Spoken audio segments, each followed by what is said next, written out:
never part of this family." Those words sliced through the applause and clinking glasses like a blade, right there at my father's retirement party. People were still raising their champagne flutes when my dad turned to me with that stone-cold look and laid down an ultimatum I never saw coming. "My name is Natalie, and from wherever you're watching this, stay with me. Because family is supposed to protect you, not bleed you dry." I stood there, trapped between the band's cheerful notes and my father's crushing demand. "Dad," I tried to laugh. "You must be joking." But he didn't even blink. Mom stayed quiet, eyes on the buffet table. And then my sister, of all people, stepped forward, arms crossed, a sneer on her lips. "Natalie," she said, "this is the least you can do. Dad built this family, and you're going to repay him." I nearly dropped my glass. "Repay him? With every dime I make." She nodded like a soldier on command. "Yes, that's how families support each other." Something twisted inside me. A memory, blurry but sharp enough to cut. All those nights Dad told me to stand on my own feet, to earn what I wanted. How dare he now? I turned to face him fully, ignoring the guests who'd started to glance over nervously. "You really think you can control me like this? After everything?" His voice was like a hammer on steel. "If you won't contribute, Natalie, you're out. Simple as that." A tremor shot through my spine. I scanned the faces around me. Cousins, aunts, friends. No one dared speak. The live band went on playing, a twisted soundtrack to my humiliation. "Okay," I breathed. "If that's what you all think of me, then I'm out." I left my glass on the table, turned, and walked out before the tears burned their way down. Hours later, after I'd been sitting alone at a gas station trying to steady my heartbeat, my phone began to vibrate nonstop. I ignored the first call, then the second. By the third, I couldn't help myself and picked up, half ready to scream. It was my mother, her voice shaky. "Natalie, please, you need to come back." "What for?" I asked, heart pounding. Her voice broke. "It's Dad, something happened." And that's when I heard him whisper my name from behind the door. My heart jumped into my throat. I spun around in that dirty gas station restroom, the phone still pressed to my ear. My mom was breathing so hard I could hear the fear rattling in her lungs. "Mom, slow down," I said, wiping my eyes with my sleeve. "What happened to Dad?" He collapsed, Natalie. "At the party, right after you left." I felt the blood drain from my face. Collapsed? My father had been cold, ruthless, but he was always iron strong. The idea of him keeling over was impossible. I tried to steady my voice. Is he alive?" "Yes," she choked out, "but the ambulance just took him away." "Natalie, please. Your sister is losing it. We need you here." I wanted to scream. Part of me wanted to say you all made your choice, but a different part, the broken little girl inside me, couldn't leave them like that. "Where is he?" I whispered. "At the county hospital." I closed my eyes, pulled a deep breath, then started the car. 15 minutes later, I was walking down sterile hallways, the smell of disinfectant mixing with stale coffee. My sister, Brooke, sat outside an emergency room, mascara streaking her cheeks. When she saw me, she bolted upright. "You came," she gasped, voice brittle. "I'm not here to fight," I said, holding on my hands. "Where's Dad?" She jerked her thumb at the closed door behind her. "They're running tests.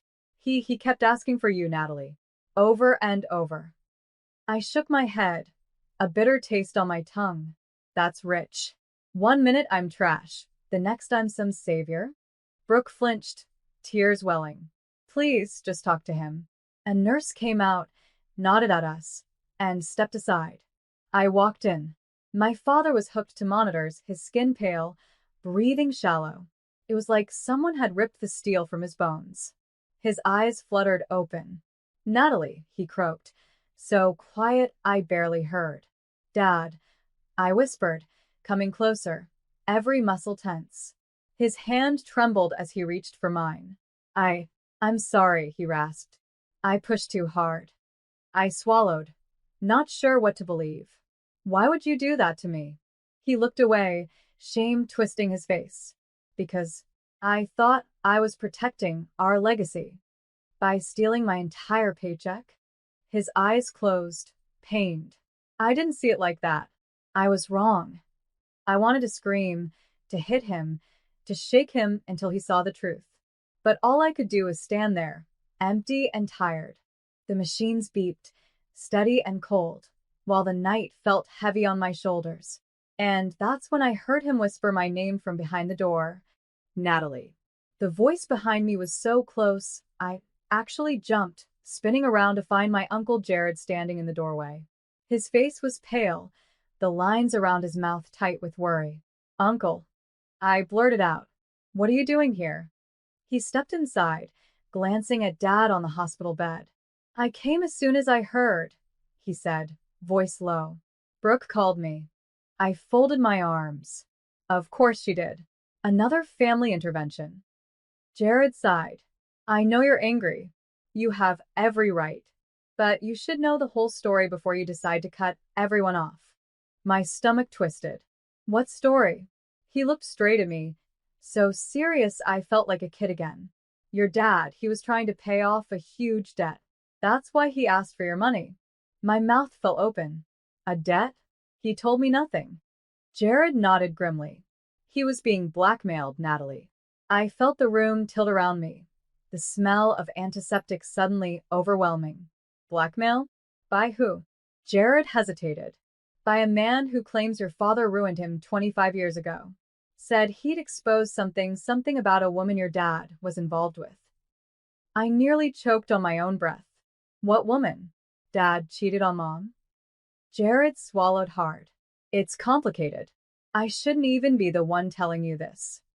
My mind was spinning, 1,000 ugly possibilities slicing through my thoughts. So, what? He'd rather bleed me dry than confess to Mom? Jared winced. He was desperate to protect the family name. It doesn't make it right, Natalie. But that's the truth. I looked back at Dad, still fragile and wired to machines. Everything I'd believed was collapsing. My father, the Iron Giant, being blackmailed over an affair? I could barely breathe. Why didn't he just tell me? Why did he have to destroy me instead? Jared placed a hand on my shoulder. Because your father has never known how to ask for help. He only knows how to command it. My hands curled into fists. I'm supposed to save him from his own damn mistakes? Again, Jared didn't answer. The silence was heavy, thick. I heard the monitor beep steadily behind me. The air too still, the weight of every lie pressing into my ribs. And that's when I heard him whisper my name from behind the door. Natalie. This time it was Brooke, her voice cracking as she stepped inside the room. Her eyes were swollen from crying, and when she saw Uncle Jared, she flinched like a guilty child. Can I talk to you? She asked me, barely above a whisper. I nodded, following her out into the hallway. The fluorescent lights made everything look uglier, more exposed. Brooke wiped her face with trembling fingers. I know you hate me right now, she started, but you have to understand why I backed Dad up. I crossed my arms. Try me. She took a shaky breath. I'm pregnant, Natalie. My head snapped back, my brain trying to process. What? Since when? 3 months, she said, tears spilling. And Dad promised he'd help with the baby, but only if I stood by him. I didn't want to lose that. I just stared at her, disbelief burning a hole in my chest. So you threw me under the bus to save yourself? Brooke's shoulders collapsed. I'm sorry. I was terrified. You know how he is. I thought if I did what he wanted, he'd protect me. I felt sick. All those lectures from Dad about family loyalty, and the second it served them, they twisted it like a knife. Brooke reached for my hand, but I pulled away. You know what that did to me? You know how small he made me feel. I do, she sobbed. I do. That's why I need your help now. Please, Natalie, help us fix this. We can't let that man blackmail him anymore. Us. I snapped. Since when are we a team again? Brooke crumbled. I know I don't deserve it. But this is bigger than us.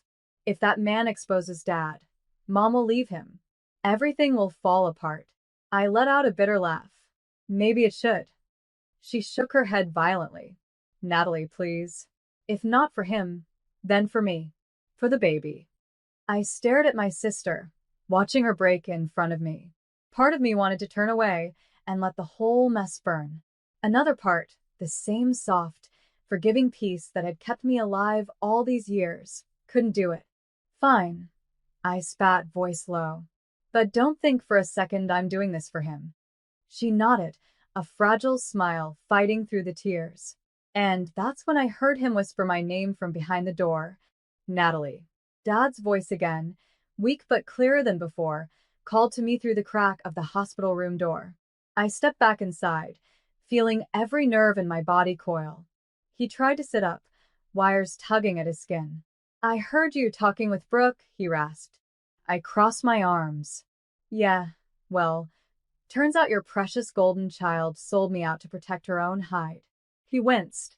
Don't say that about your sister. She was scared. I laughed, bitter and sharp. Scared? Dad, you threatened to disown me if I didn't hand over every paycheck for the rest of my life. That's not family. That's a hostage negotiation.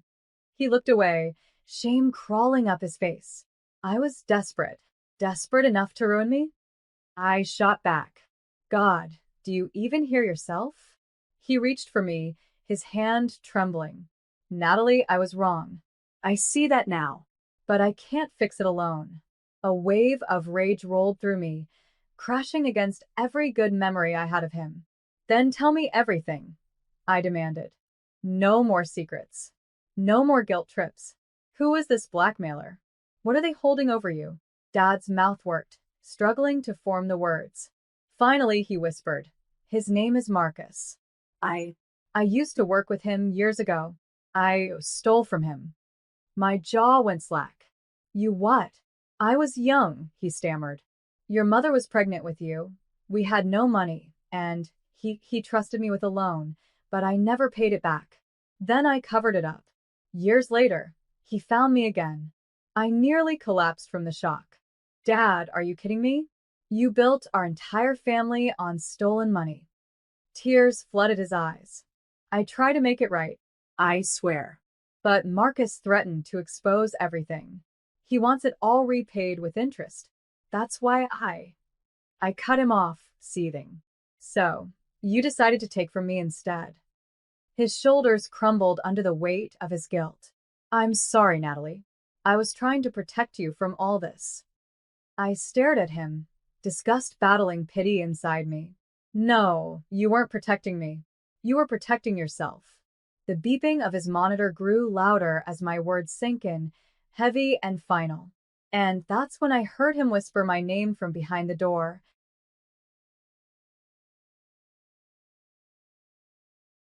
Natalie. This time the voice was different, deeper, unfamiliar. I spun toward the doorway, my pulse spiking. A man in a crisp gray suit stood there, hands folded politely, but there was nothing kind in his eyes. Who are you? I snapped, my body tense. He smiled, calm and icy. Marcus. I believe your father has told you about me. Every cell in my body went cold. You're the blackmailer? Marcus tilted his head, studying me like a curious animal. Blackmailer is such a nasty word. Let's say creditor. I stepped closer, jaw clenched. You destroyed my entire family with your threats. He gave a soft laugh. Your father destroyed your family, dear. I simply collected the bill. Dad shifted on the bed, shame burning red across his face. Marcus, please. Marcus raised a finger. Don't waste what little dignity you have left. Then he turned back to me. Natalie, I hear you're quite successful. $5,600 a month, plus bonuses. Impressive. My stomach churned. How the hell do you know that? Marcus's grin widened. I make it my business to know. I shook my head, rage buzzing through every nerve. You're not getting a cent from me. He stepped forward, so close I could smell the mint on his breath. If I don't get what I'm owed, your mother learns everything. Your sister loses any support for that unborn child. And you'll be alone. Again. I felt something snap inside me, sharp and wild. You don't scare me, I spat. Marcus's voice dropped to a whisper. You should be scared. You think you're stronger than your father? Than me? Trust me, Natalie, no one is. My fists curled, nails biting my palm. Get out, I seethed. He leaned in, so close I could see a faint scar along his cheekbone. No. My knees almost buckled under the rage that tore through me. Brooke appeared behind me, voice cracking. Natalie, what do we do? I glanced back at her, then at Dad, then at Marcus, the vulture picking at what was left of us. Something in me changed right then. The fear turned to a cold, perfect clarity. We're not paying you, I told Marcus, steady as stone. He raised an eyebrow. Then you'd better be ready for war. The fluorescent lights flickered overhead, an eerie glow washing across Marcus's smirk. And that's when I heard him whisper my name from behind the door. Natalie. It was Mom this time, stepping through the door with an urgency I'd never seen in her before. Her eyes darted from Marcus to Dad to me, as if the air itself had turned poisonous. What is going on here? She demanded, voice shaking. Marcus turned toward her with a polite bow, like a snake in a tailored suit. Mrs. Moore. We were just discussing finances. Mom's gaze cut through him like a blade. I heard enough outside that door. She looked at Dad, betrayal written across every line of her face. Is it true? You stole from him. Dad looked like he'd been shot. It was decades ago, Claire. I did it for us. She stepped back, horror mixing with rage. For us? You did it for your pride. Marcus smirked. As entertaining as this is, I need an answer. Payment or exposure. I took a step forward, squaring my shoulders. You're not getting a penny. He raised an eyebrow, amused. Brave words. Brooke clung to my arm, trembling. Natalie, don't make it worse. I shook her off gently. No. I'm done letting fear run this family. Mom folded her arms, her own rage finally surfacing. I want him gone, she told Dad flatly. I want this man out of our lives. If you won't deal with it, I will. Dad's lips trembled. Claire, please. But Mom was already dialing her phone, voice cold as ice.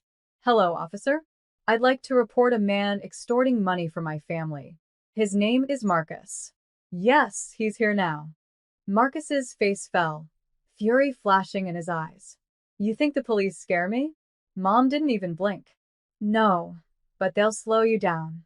Marcus lunged forward, grabbing my wrist hard enough to hurt. You stupid little girl, he hissed. You think you can ruin me? I stared him down. No more fear left in my bones. You ruined yourself. He let go, face twisting with rage, then stormed past us out the door, the scent of his cologne clinging to the stale hospital air. Mom finally turned to me, shoulders sagging. Natalie, I'm so sorry. For everything. I felt the tears prick behind my eyes. Me too, Mom. Me too. The air felt thick with truths, and for once, I wasn't drowning in them. And that's when I heard him whisper my name from behind the door. Natalie. The voice was Dad's, fragile but clearer, as if the poison had finally been drained out of him. I stepped back into the hospital room, heart pounding in the stillness after Marcus's rage. Dad was sitting up straighter now, though the weight of a lifetime's mistakes still pulled at his face. Can we talk? He asked, voice raw. I nodded, arms crossed, my heart a mess of hate, pity, and something I couldn't even name. He swallowed, tears threatening. I failed you. I failed all of you. I didn't soften, not completely. Yeah, you did. His shoulders collapsed like a broken umbrella. I should have come to you, trusted you, but I was ashamed. You let shame turn you into a monster, I whispered. Dad nodded, eyes shining. I know. I can't change what I did, but I can try to fix it. A bitter laugh escaped me. How? You want me to believe you'll magically make it all better? He winced. I'll confess everything to the police. Pay what I can. Take responsibility. So you and Brooke and your mom can live free of Marcus. My throat tightened, unexpected emotion creeping through. You'd really do that? His chin trembled. I have to. I can't let my children carry my sins. Brooke stepped into the room, holding her belly protectively, tears falling. Dad, please don't go to prison. He reached for her hand, voice breaking. If that's what it costs to protect you, then that's what I'll do. Mom came in too, standing by my side, steadier now. Maybe this family can heal if we stop lying, she said, voice gentle but firm. I felt the truth of it in my bones. After so many years living under secrets, this was the first moment I could breathe. I moved closer, took Dad's hand. Then do it, I whispered. Make this right. He nodded, eyes fierce with something almost like peace. I will. Outside, the faint sound of a police siren began to rise, cutting through the night. And for the first time in forever, I felt like maybe, just maybe, the future wasn't doomed. The officers walked in, and Dad turned himself in without a fight, his head high. Brooke sobbed quietly, Mom held her, and I stood tall, watching the end of a lie and the beginning of something honest.